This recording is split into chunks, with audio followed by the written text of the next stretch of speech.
Go ahead, Lauren. All right. Hello, everybody. I'm Lauren Calkin. Thanks for joining us today. This is the Sioux City Symphony's presentation of our advanced percussion class here. So focusing on the rudiments. So thanks for joining us. Real excited to be here with you guys today.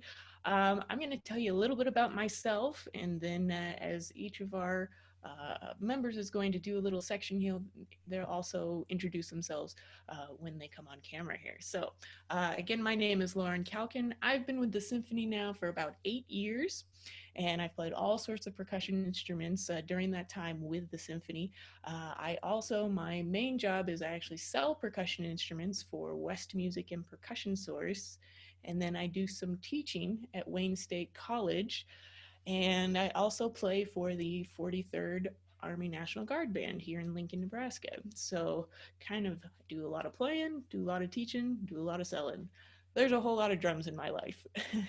so, um, as we start off here, what we're going to do is just give everybody just a little bit of a warm up here before we dig into the rudiments. So, why don't we go ahead and show me all of your grips here. We want to make sure we start off with a nice good grip here and a nice contact between your thumb and index finger here, and a nice wrist motion, very relaxed. I'll say this several times throughout the day today, but everything with drumming should be relaxed. If you're sensing tension at all, think happy thoughts. So nice up and down stroke. You want your arm to be nice and relaxed as well. And then also you might get a little bit of finger action going here, just a little bit of finger action. So what we'll do here is we'll just do a couple of single strokes on the drum pad and get warmed up here. So as we're addressing the practice pad or the snare drum, whatever one you're on, you want to make sure that the practice pad is at the right height for you there. So go ahead, and for me, I play with my pad just below belt level here. It's a nice comfortable height. So if I'm standing squarely on both feet, my arms down at my side, I just bring my hands up here, and they're in a nice relaxed position. If I turn to the side, that's what I look like here at the side. So make sure your drum is at the correct position, nice and low. If you need to adjust, go ahead and do that. And then what we're gonna work on here when you're warming up, the main purpose of your warm up is to get those muscles going, right? So you can feel free to make these some nice big strokes and nice technique as you're going back and forth between your right and left hands. I'm not going to count us off or anything. We're just going to play. You can start off a little slower here and then get a little faster, and then we'll come back down in the tempo. Okay, so go ahead and start your warm up here.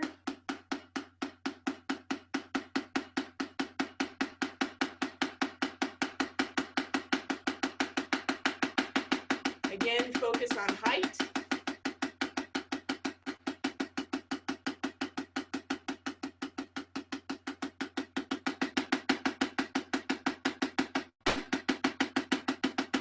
You should be starting to feel the blood flow in your fingers and all through your arm here as you're getting your arms warm. So, all right, cool. So now we're going to switch over and do a couple doubles. We'll start a little slow and then kind of go a little faster here. So, again, just doing a little bit of warm up.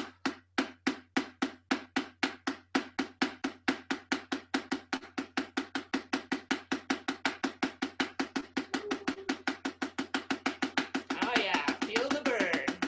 Woo!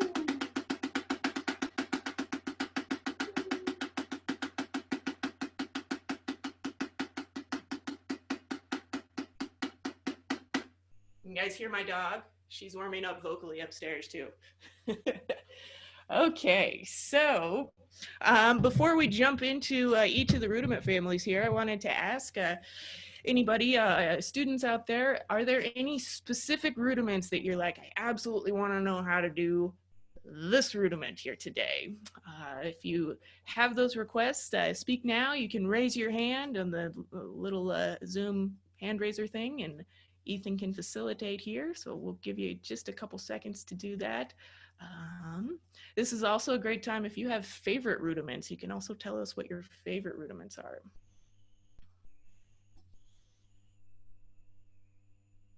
Going once, going twice.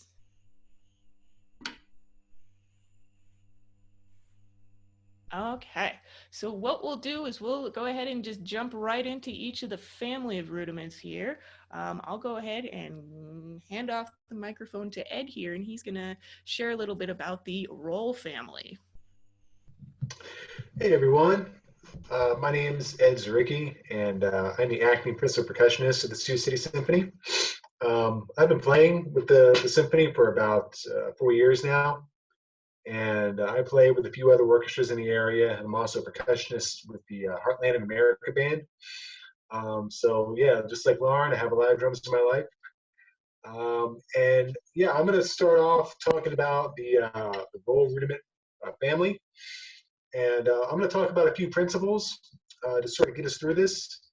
And I'm also going to talk about why these rudiments are important to know and how they're useful in a musical context. So anyway, I'm going to start off talking about the idea of a fulcrum. So I've seen a lot of teachers talk about the fulcrum being the point where the stick comes into contact with your hands between your first finger and your thumb. That's not the most accurate description of a fulcrum.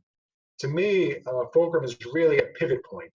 So really, this could be a fulcrum, your wrist can be a fulcrum, and your elbow can be a fulcrum, and your shoulder can even be a fulcrum.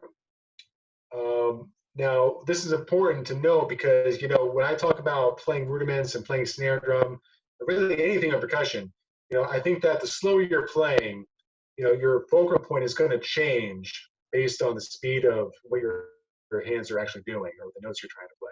So, for example, if you look at number one, single stroke roll, I'm going to play this in the open, close to open format, or the slow, fast, slow, whatever you want to call it. And you're going to see my fulcrum is going to change from my elbow to my wrist and then to my fingers, and then it's going to go back to my elbow. So I'll just start off with the single stroke roll.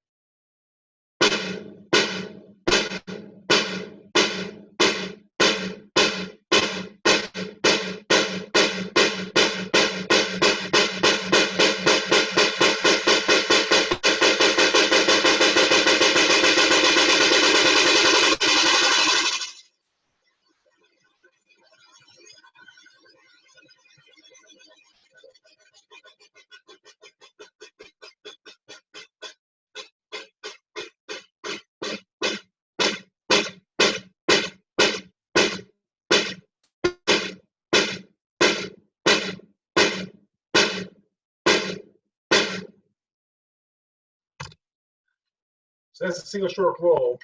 And you're going to notice something else that I'm doing. In addition to modulating between these different pivot points, I'm also doing a lot of lifting out of the drum. So I see a lot of younger students like to play into the drum, which maybe comes from marching band or drum corps, something like that. But we always want to make sure that we're playing off the head as much as possible. And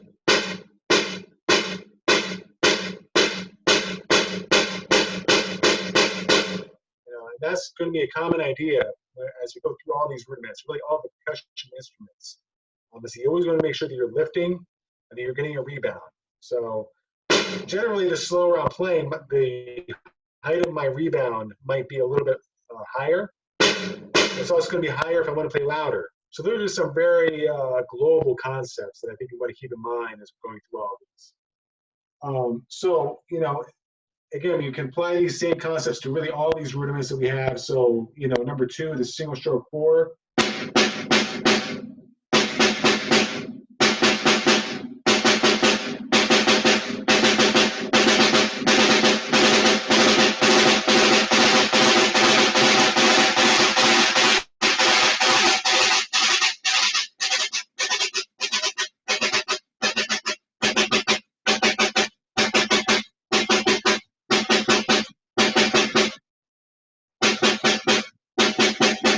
So again, same concepts apply. Now, we're going to talk about the double stroke and also the triple stroke roll. Those are a little bit more difficult than, say, the single stroke because you're playing doubles, and at a certain point, like I was talking about before, you're going to transition from using your wrist to using your fingers, but it has to be a very smooth transition. And go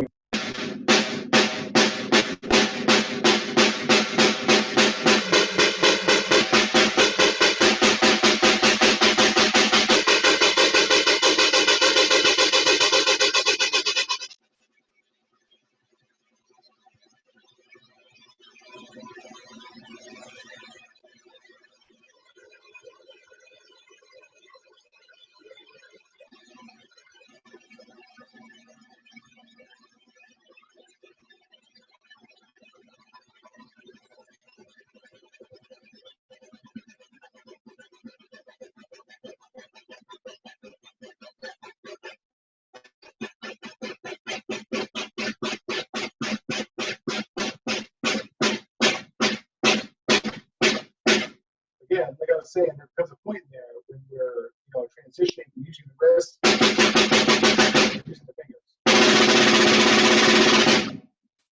It's good to work that out. If you have to raise it in the position of something, you have to transition from the slow to fast to slow, and having that transition be seamless is pretty important. So the triple stroke roll, kind of the same idea. It's a little bit more difficult, I think, to get that transition just right.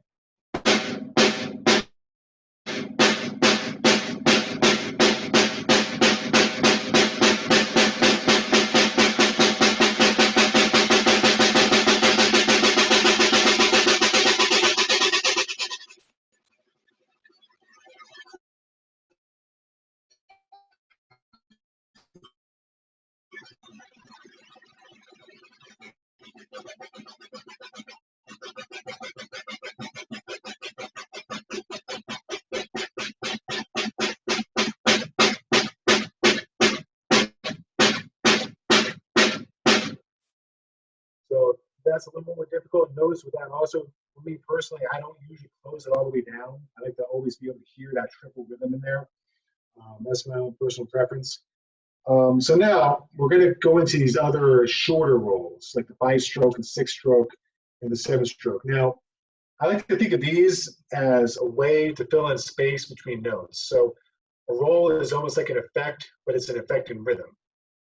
So for example, let's just say we have a tempo like, I don't know, like a march tempo. Those are your quarter notes, right? Okay, let's just say I want to play 8th notes, but have the 8th notes sound like rolls. I would use 5 strokes. Right?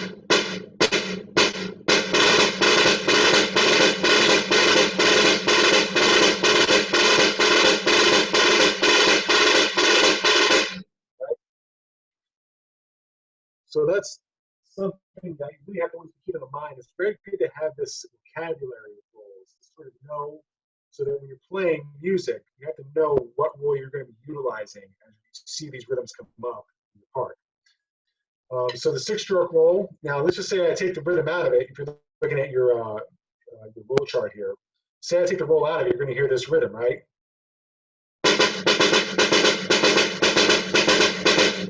Right? Let's just say again that we want to create like an effect, and we put a roll in between those notes. So you're going to have this.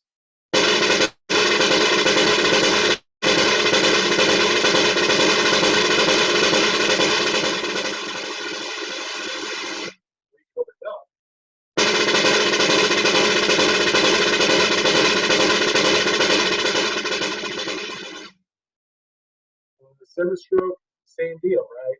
So we have that dotted 8th note tied to a 16th note. So same thing, you might see that rhythm in your part, and maybe you're at march tempo. Again,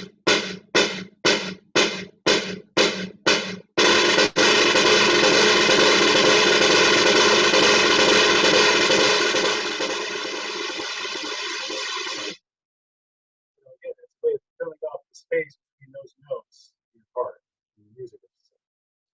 So this is all really good to know, and we can keep going down here. So I'm talking about the 9-stroke roll, and it's also important to know how these are notated with the sticking.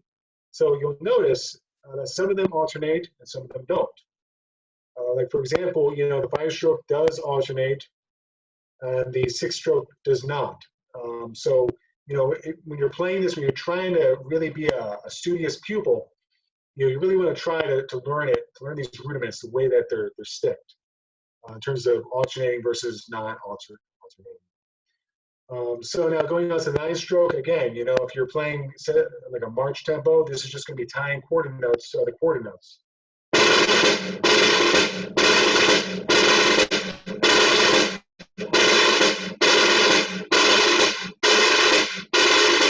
Sometimes, what I do, just to make sure that I'm playing these as evenly as possible, I'll break down the roll to a rhythm. So for this, it could just be 16th notes, right?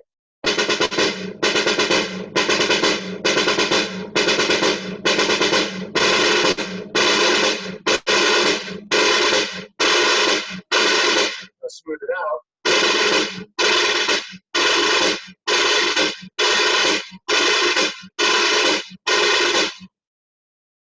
So again, that's another thing you can practice. Let's just say if you're having trouble playing rolls cleanly, actually sticking out the rhythms that are supposed to be implied by the roll.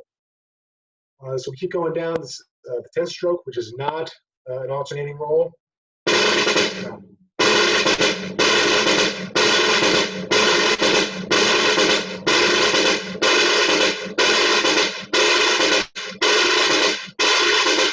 11th stroke.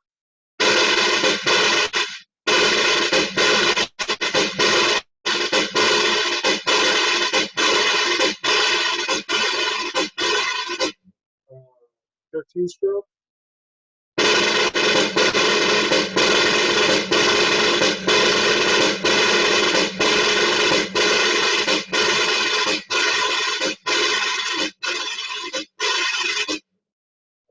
Stroke.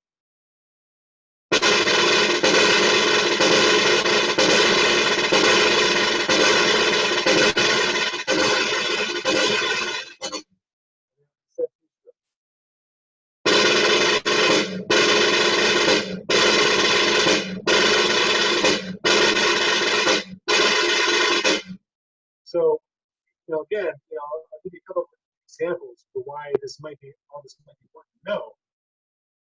Let's just say, you're playing a march.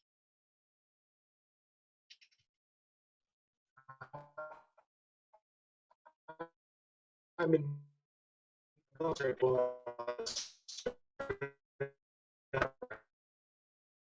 slow, and then we'll transition into a much faster tempo. And like you're playing usually in that setting, I'll start out with 9 strokes. And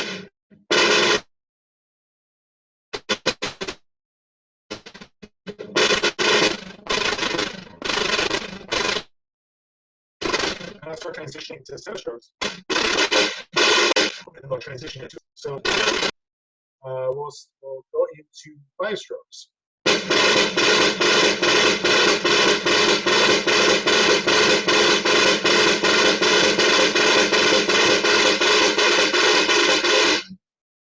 So it's important, like I said early on, it's important to know and these roles and to have this kind of vocabulary, so that when stuff like that starts happening in your orchestra, your band, you can make the transitions, you can make the changes very quickly because you have all of your roles practiced and you're very literate with them. So yeah, I mean that's really roles in a nutshell. Like I said, learn them all. Make sure you're paying attention to the sticking that's written, versus whether it's alternating or non-alternating. Make sure that you're knowing where you're playing the rolls from in your arm and your wrist and everything, your pivot points. And make sure that you're always lifting and making a good sound in your snare drum, that you're not just banging or playing into the head. So that's pretty much what I have on rolls, and I think Darin or Lauren is going to take it next with the Diddle family. Yeah, thanks a lot, Ed. You were rock and rolling over there, so yay. Students, if you guys have any questions for Ed or any of us, what you can do is you can either notate them in the Zoom group chat that's should be on your right hand side there, or we will have a question and answer session here at the end of this hour for a few minutes. So we'll make sure to answer all of your burning questions here. So, and with that, I'm going to go ahead and tell you guys a little bit about the diddle family of rudiments, all of the paradiddles. This family is really a group of, I like to call it 4.5 rudiments here. So Ethan, if you want to go ahead and put that rudiment sheet up here for just a minute, we'll go and we can, these are rudiment numbers 16 through 19. I think they're the ones that have the most fun names, but you know, to each his own. So here, they're all kind of related to each other, and that's why they're in a family. The hardest rudiment to get down for the first time is going to be your single paradiddle, because it's really different than the rolls that Ed was talking about. So with the single paradiddles, they are alternating rudiments. So the first one's going to start with your right hand, then the next one's going to start with your left hand. But the confusing thing with paradiddles is getting lost within the subdivision or within the beat of that rudiment. Where are you? Are you on your single strokes, your right, left, or are you on the doubled part of the rudiments, the right, rights, or the left, lefts at the end? So you really just kind of need to work that pattern in your hands so that it can really get a little bit more fluid. And after you do that for a while, it will start to become kind of like an automatic process for you. You can do this in front of a mirror. You can do this while you're watching TV. Just really kind of get your hands moving in that right, left, left, left pattern. And I'll go ahead and demonstrate now on the practice pad here, and then you guys can join me as well. So here we go. Just like what we talked about before, we want to make sure that we are using nice full strokes, and we want to make sure that your right hand and your left hand are pretty much matching each other as far as heights and as far as what you're doing in both your wrists and arm motions and fingers and all that. So the only difference in heights should be the downbeats, because those have accents on them, okay? So I'm going to play 4 paradiddles, 2 with the right hand lead, 2 with the left hand lead, and then on these second 4 paradiddles, I'd like you guys to join, okay? We're going to start these at a slower tempo, then we're going to go a little faster as well, okay? So here we go. Go ahead and join.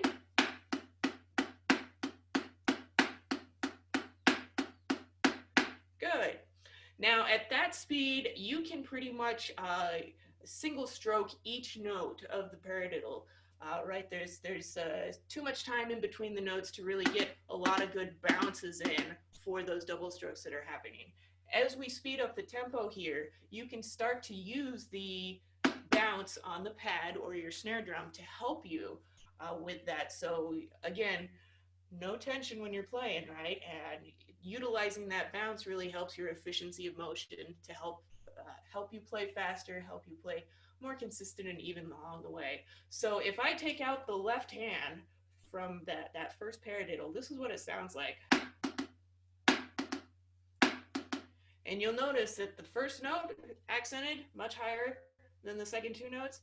The second 2 notes, I am bouncing them at this speed. Same thing with the left hand, taking out the right. Now I'm going to put it all together. I will do 4. You jump on the next 4 beats, okay?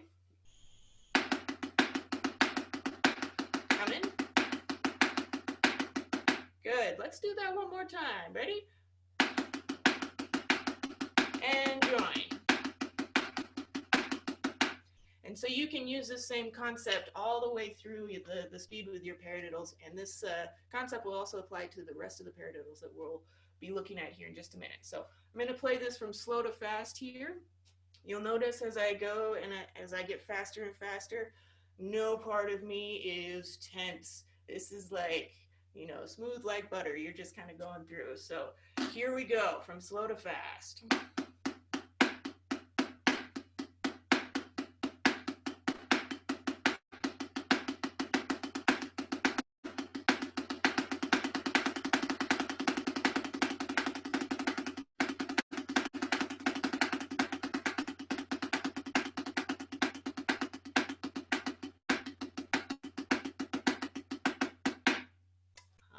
There we go. So that is the single paradiddle. So now we're going to go down to the next one on the list, which is, can you guess it? The double paradiddle. So the only difference here between the single and the double is that we are adding 2 more single notes to this pattern that we're developing.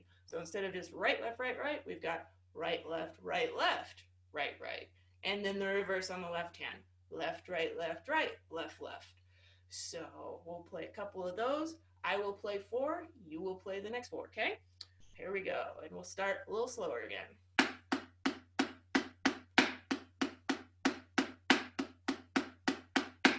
And play.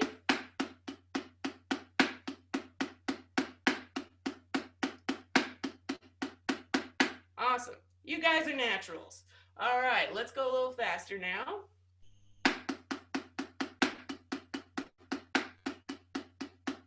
Go ahead and join.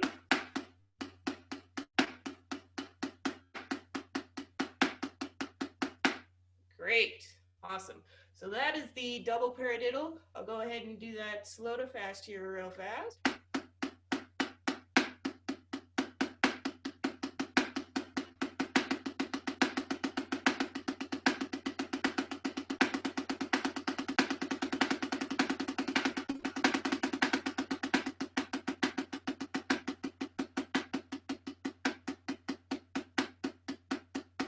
So as you're practicing any of these, really focus on trying to get that smooth motion between the hands, and when you're varying the speed like I just did, try and get that smooth acceleration and then deceleration. In just about every audition I've ever taken, I've had to play some sort of rudiment in this slow to fast combination. So it'll be with you for years to come here, and if you can master it now, it's a piece of cake later on. So there we go. All right, real quick, the triple paradiddle here. Same thing like the double, adding 2 more strokes.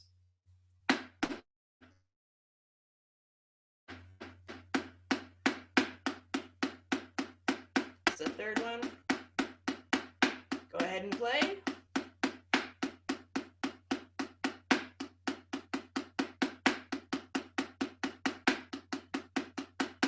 Good. Now I'll do a little bit faster.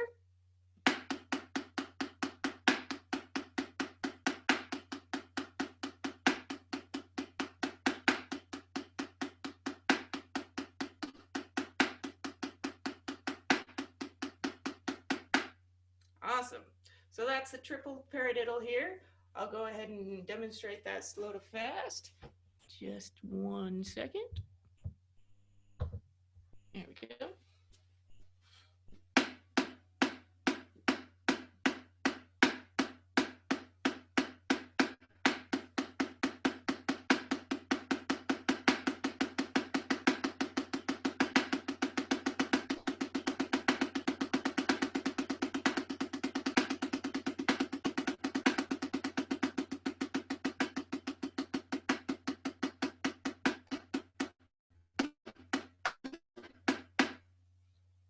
Awesome.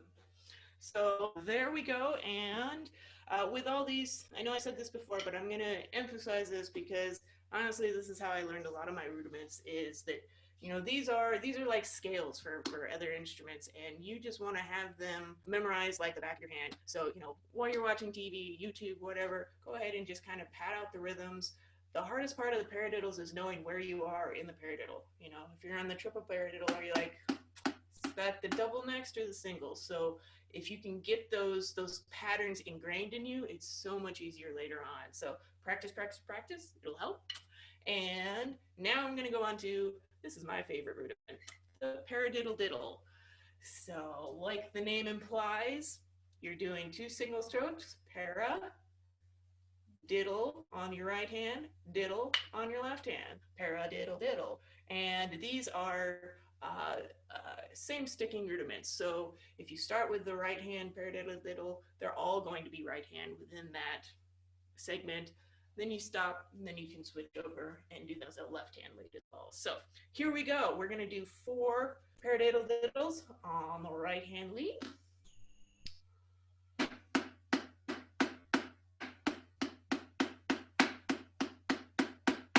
Go ahead and join.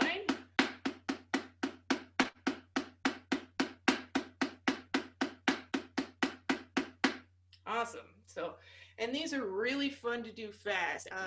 This rudiment, when you get these fast, really kind of sounds very, very close to one of the rolls that Ed talked about here with the six-stroke roll. If you reorganize the rudiment here a little bit, and I know it's written a little differently here, but they're very, very similar when you start getting the bounces for each of the doubles in there.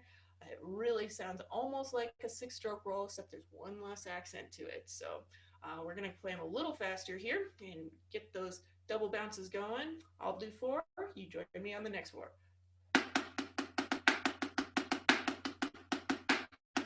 Go.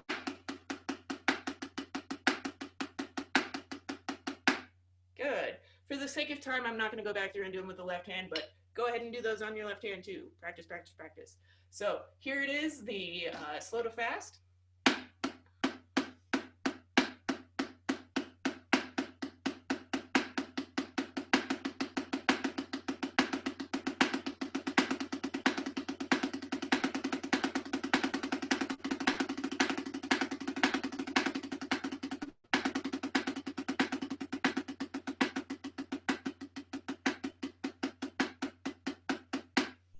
Great. So that is technically all of the rudiment family that the Percussive Arts Society, PAS, lists as part of the ditto family here. So the half rudiment that I hinted at the beginning, I'm actually going to segue nicely into Darin's section here. The flam paradiddle is technically kind of a paradiddle, kind of a flam. Hybrid of both, right? So I'll introduce this, and then Darin, I'm sure, will touch this a little bit in his section too. But the flam paradiddle is simply a paradiddle with a flam at the beginning of it.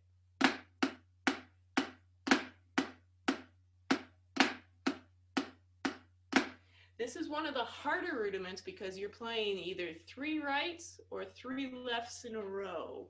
And I will leave it there, and Darin can have more fun with that in the flam section, which is what we're going to talk about right now. Darin, take it away. Hello, everybody. Hello, everybody. Can you hear me? Yay. Okay, good.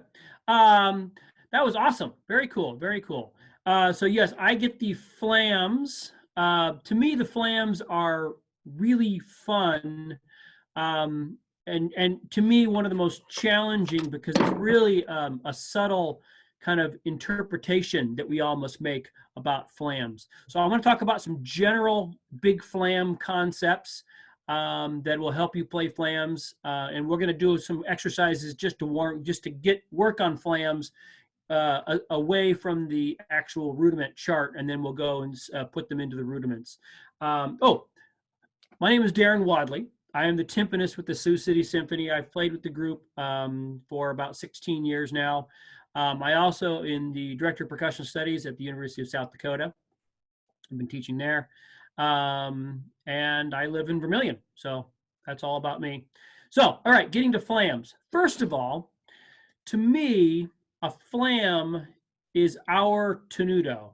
All right, so if you play a real instrument like the clarinet or the trumpet, and they want to play a bunch of eighth notes, but they want one of those eighth notes to be a little bit longer than the other ones, they'll put a line over it, all right? That's called tenuto. And what they want is they want that note to be a little bit longer, maybe accented, but definitely longer.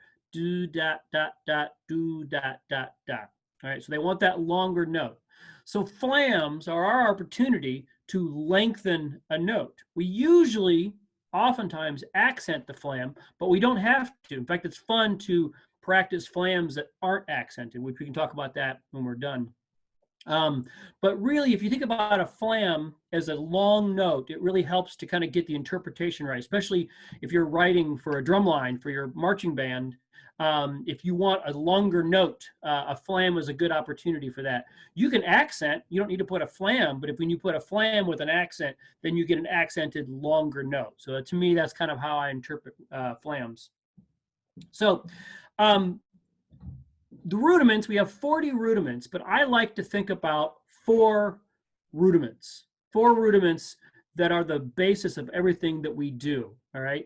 The first one is that full stroke. And if you were here yesterday, we talked about full stroke, just down and up. The next one is a down stroke. All right, so you start up and you end down. Then the next one is a tap where you start down and end down. And the last one, the hardest one, is an upstroke. And an upstroke is where you start down and end up. Okay, so full stroke, down, tap, and up. Everything that we do can be boiled down to those 4 strokes, right? Every rudiment, every time we play, you're doing one of those 4 strokes. So the full stroke and the downstroke and the tap are fairly easy. They're the easier ones. The hardest one is the upstroke. So I want everybody to try. We're going to do some upstrokes, okay? So with your right hand, I want you to have your bead about 1 inch off of the drum. No more than 1 inch. Really, really, really, really close. And we're going to start down. I'm going to see, you won't be able to see my drum. So I'm going to say this is my drum. I'm going to start really, really close. And I'm going to tap it and bring the stick up.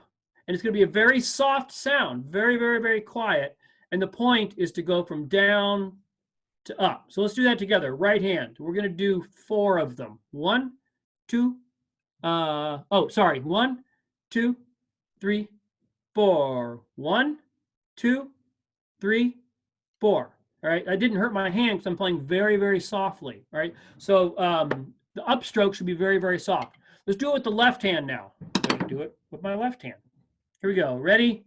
And 1, 2, 3, 4. Again, very, very soft. You should barely hear that. Okay, so when we're doing a flam, when we have to alternate our hands to do a flam, so if I'm doing a right flam, my left hand is the one that's down.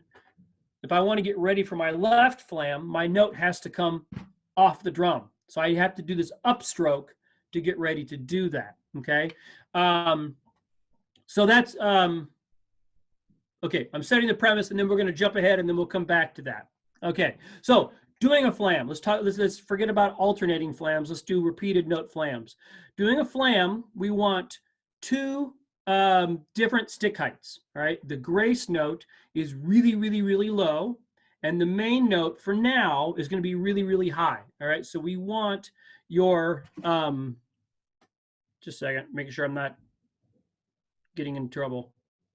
Okay, we want 1 note really, really low, 1 note really, really high, all right?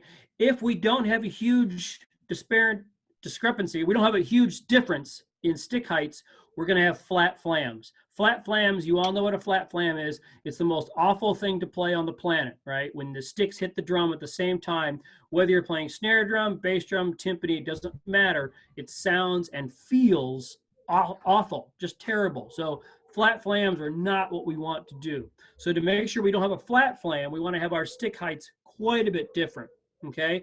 So I want to practice all of us doing right flams, all right? So our right hand is going to be really, really high. It's going to start high, and it's going to end high, okay? So we're going to start big full strokes with our right hand, all right? Our left hand is going to be really, really close to the drum, and it's actually going to do a tap, right? So it's going to be close to the drum, and it's going to stay down, okay? So we're not going to be moving it up at this point. So full stroke with the right, really low with the left. Here we go. We're going to do 4 notes. Ready? And 1, 2, 3, 4. And again, you want the left hand to be super, super, super low, all right? We're going to change it now, do the right hand low. So we're going to do a left-handed flam, left hand up, right hand down. Here we go. Ready? And 1, 2, 3, 4.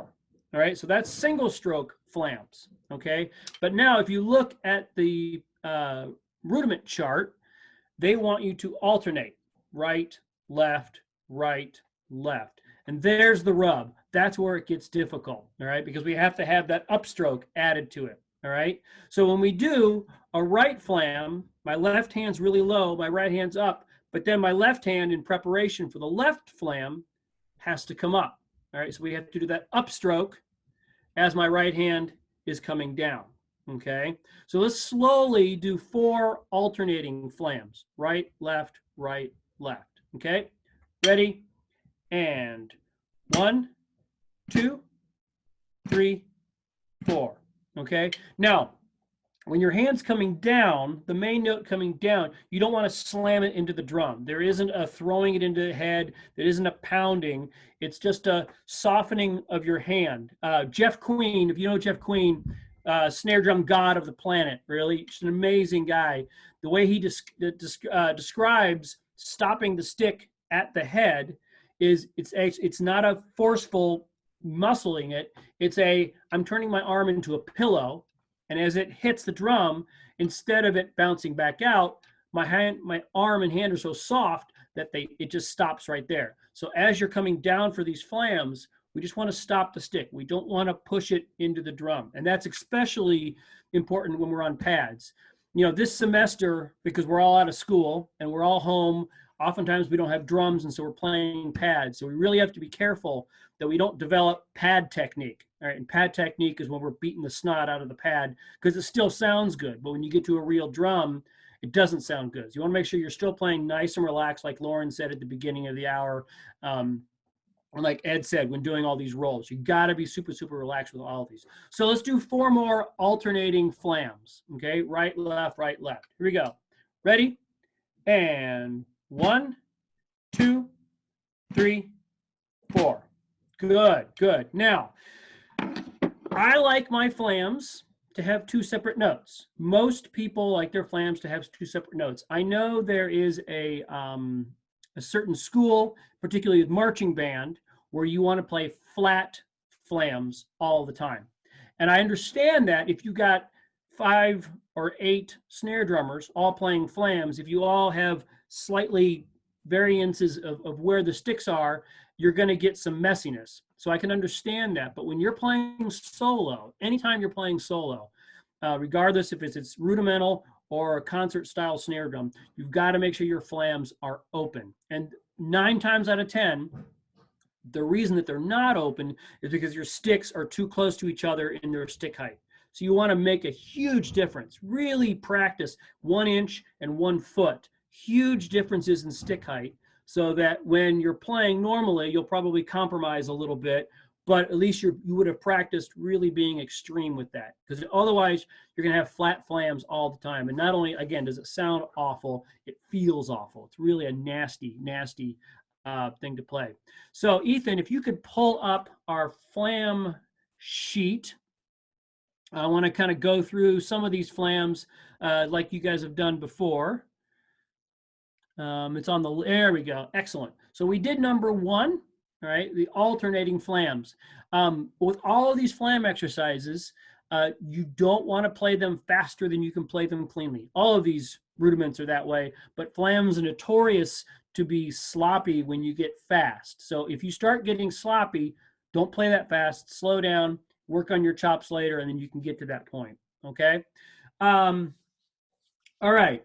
Number 21 and 22, I kind of think about those 2 very similarly because you have 2 notes in a row for these 2 notes. Actually, I take that back. Number 22, you have 3 notes in a row for each hand. So if I play that flam tap, I have 3 rights in a row, my 3rd right being that grace note, all right? And so that's one of the reasons why these are difficult, because you have all those notes in a row, all right? Lauren mentioned the flam paradiddle, which I think is the hardest rudiment of all time. I'm glad she got to do that one and I don't have to, because you have 4 notes in a row, all right? If you look at the and of 1 and the E of 1, you have 2 rights, then you have a right note as a grace note, and then you have another right note. So there are 4 rights in a row and then 4 lefts in a row, which is why this one is so hard to play,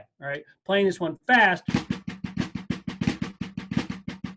really have to make sure you can play your 4 notes in a row. So to me, when I work on number 24 or 23, I practice playing either 22 or 24. I practice playing either 3 notes in a row or 4 notes in a row. So a good exercise is to just, with the metronome, playing 4 notes in a row. Right, right, right, right, left, left, left, left. You do the same thing with 3. 1, 2, 3, 1, 2, 3, 1, 2, 3, 1, 2, 3, 1, 2, 3, 1, 2, 3, 1, 2, 3. Right? So if you can play those, it's going to help you play those 2 rudiments, because you have to play 3 notes in a row for the flam tap, and for the flam paradiddle, 4 notes in a row. All right, so it's all about chops and getting those 4 notes or 3 notes to happen in the right time. Number 23 is deceivingly difficult. It's actually, I mean, it's easy to play, but interpreting it, I don't know how many times that accent does not come out. Right? You've got to get that accent on the E way more than the flam. All right, so if the flams are coming out, you're accenting the wrong note. So the flam should have 0 accents. All right, and the accent comes on that E. So you want to make sure you're getting that. Hey, Darin, can I stop you for just one quick second? Sure. Students, if we can hear you guys play this, if you can go ahead and turn on your cameras so we can watch you, then Darin and the rest of us can maybe give you some feedback on some of these flam rudiments as well. So go ahead and turn on those cameras. Let us see your smiling faces in those drum pads as well. So Yay! Thanks. It's all you. Excellent. Good. You're all wearing pants, right? We're all okay. Okay, good. So the flamacue. So bringing out that accent on the E is really, really important. Let's see here. Should I highlight somebody? Should I ask Dawson to play one of these for us?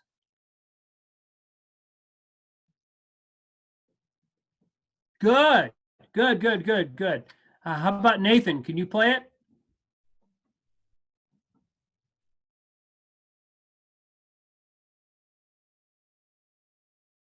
I can see, but I can't hear him. That's all right. And then David, I don't know if you have I don't see a pad or a person. There we go. Hey.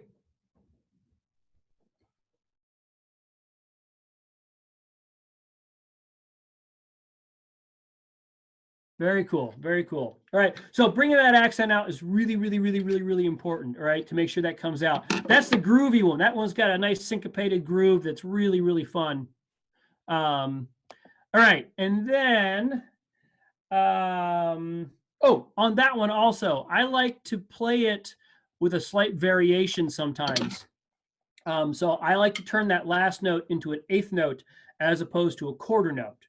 So sometimes you can do it kind of like in 3, 1, 2, 3, 1, 2, 3, 1, 2, 3, 1, 2, 3, 1, 2, 3, 1, 2, 3, as opposed to 1, 2, 3, 4, 1, 2, 3, 4. I like to just kind of change the interpretation of that sometimes, just because it's fun. And then sometimes in the music you'll see it that way versus seeing a quarter note there. All right, and then we're just about out of time. I want to talk about the Swiss triplet. The Swiss triplet is super fun. Again, if you take these things apart and kind of think about the constituent parts, you can kind of figure out how to put them back together. So the Swiss triplet is really a double stroke roll inside of each other. Okay, so if we think about, if we think about a double stroke roll, just like Ed was doing, right, right, left, left, right, right, left, left, right, right, left, left, right, right, left, left, and we put them inside of each other, right? So we kind of, instead of doing them opposite or afterwards, we put them inside of each other.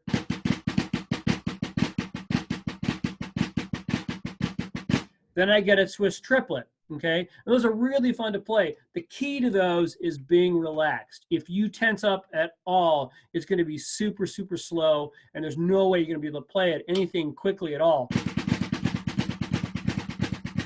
You have to play it, pretend like it's a roll, because it is a roll. It's a roll with both hands.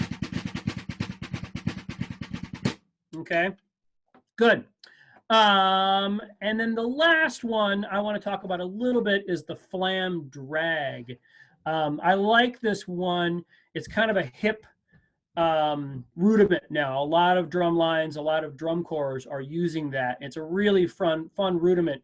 And normally you see it, sometimes you see it that way, but oftentimes you'll see it, say in a group of 16th notes, you flam the first note, and then the second note is just a diddle. All right, so instead of getting this, I might get, right? So you might see it in 4/4 or 2/4 versus that 12/8. Okay. So cool. I think that kind of brings our flams to a close, unless somebody had a question about flams. Again, the biggest thing is you got to play them open, and you've got to make sure your hands are hugely different heights, really, really low, really, really high, or else they're going to be flat flams, and it's going to sound terrible, and black holes will show up on your drums, and we don't want that. Nobody likes fat flams. No. Nobody. So great. As we wrap up here, we are going to take questions here in just a second. If you guys can wave your hands here. I know it's probably been a few years, but I'm curious if any of you guys have been to the symphony, their link up concerts that you may have gone to in school here a few years ago. If you have, just go ahead and give me a wave. Hey, Darin has. Woo! All right. Nathan has. Cool. Yay. Awesome. And then also, on a related note, have you guys attended other symphony concerts? If you have, go ahead and give us a wave. Woo! So, great. Fantastic. Well, we really appreciate you coming out and listening to the symphony. We hope that you come back and join us again here next season as we get back on the stage too. If you've enjoyed this session, there are a lot of other sessions that we have posted here on Facebook. We've done some lessons here that are already posted, and stay tuned. We're going to be doing an excerpt section tomorrow as well. So yeah, lots more percussion fun coming.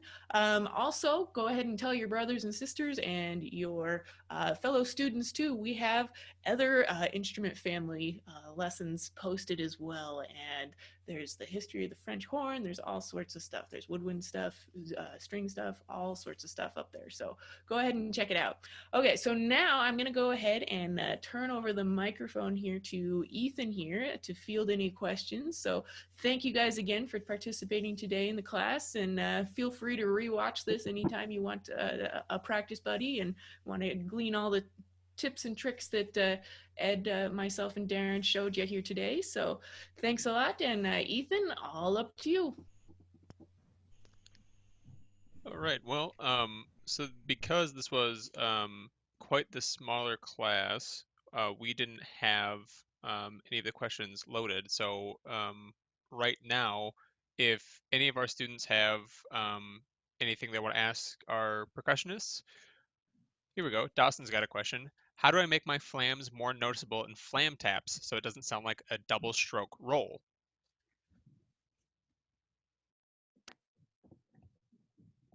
Should I take that? Go for it, Darin. Okay. Well, obviously practicing them slowly, and perhaps it's getting so fast that that flam is getting smashed in there. Okay. So if you practice it slowly, you know, right, right, left, left, right. Making sure it's nice and open, nice and big, nice and wide. So as you speed it up, you got to maintain that distance. All right. So and don't let it get flat, or you're just playing the rudiment too fast. All right. So you got to make sure you can stick that little flam in there, but practicing it slow to me is the key for that one. If you can't do it slow, you won't be able to do it fast. And maybe you're playing it too fast for that rudiment to begin with. I mean, there's a point where it shouldn't be played too much faster. So I would just make sure to get that in there. And to me, because it's 3 notes in a row, and that last one is the grace note, it's actually kind of nice as it's bouncing, bounce, bounce, bounce. That last bounce is nice and low already to prepare for that grace note. So if you're letting it relax, da-da-da, da-da-da, that last one's going to be nice and low to make sure you get that in there. But I think just managing the speed. So I don't know if Ed or Lauren have anything they want to add to that. I think it's all good. Yeah, great advice, Darin. The only thing that I would add too is that similar to what I talked about with paradiddles, I kind of find the flam taps as something that if you practice them when you're watching TV or whatnot, just on your legs, You can have your sticks, you don't have to have your sticks, but it's a pattern just like anything else. So once your hands start to know the pattern, then it comes out much cleaner on the drum pad. That's been my experience. So. Great. Any other questions? Thanks, Dawson. Glad you liked it.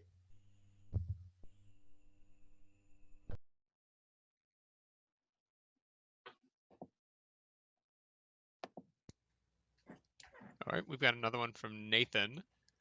How many times a day should you practice and for how long? Also, should you practice the same thing every time? Good questions. Who wants to start with this one? Ed, you want to start here? Yeah, sure. I think the important thing is that you devote an equal amount of practice time to every instrument that you're practicing. So obviously, one of the things that makes the percussion section different than any other instrument family is that we've got so many different instruments to practice. You've got snare drum, you've got mallets, timpani, drum set, tambourine, cymbals. And it just goes on and on. And I think that if you devote too much time to one thing, you could end up inadvertently neglecting other areas. So I've seen a lot of people who are phenomenal, marimba and snare drum players, but they can't play a pair of cymbals. So I mean, the question about how long you should practice, I think that's kind of it's hard to say, but I think that you should definitely try to devote equal amounts of practice time to every instrument in the percussion family, at least as much as possible. So whether that's just doing maybe like an hour or half an hour in each thing, that's fine. If you want to really go overboard and do 2 hours on every single instrument and practice 12 hours a day, that's great too. But it's up to you. But I think that you really have to make sure that you're not neglecting anything in the I think about spinning plates a lot of times when I think about percussion instruments. You've seen the people that have those sticks and they're spinning the plates on the stick, and then they go to the next stick and they get that plate spinning and they get that plate spinning. And we do that with our percussion instruments, right? You get our snare drum happening, practicing a snare drum. Oh, I got that going, and then okay, that's going well. I'm gonna go do some marimba and get that spinning.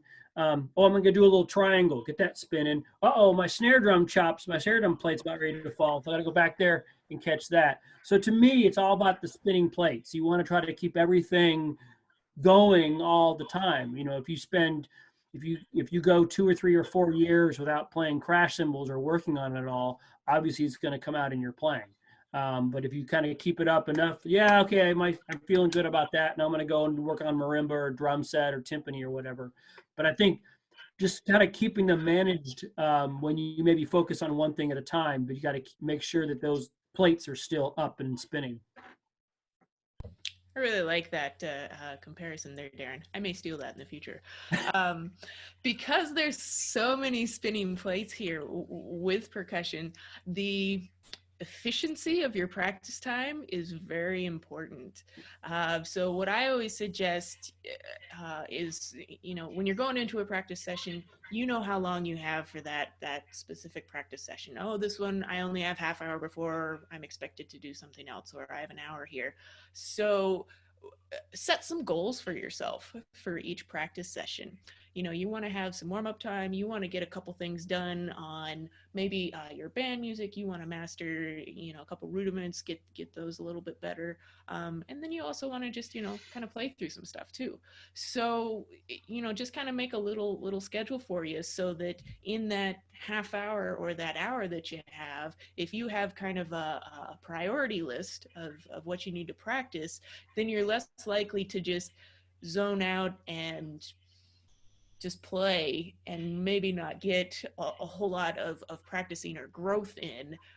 Playing and practicing can sometimes be two different things. So that would be my advice for your practice sessions. All right. Does that answer your question, Nathan? All right. Fantastic. Any other questions out there?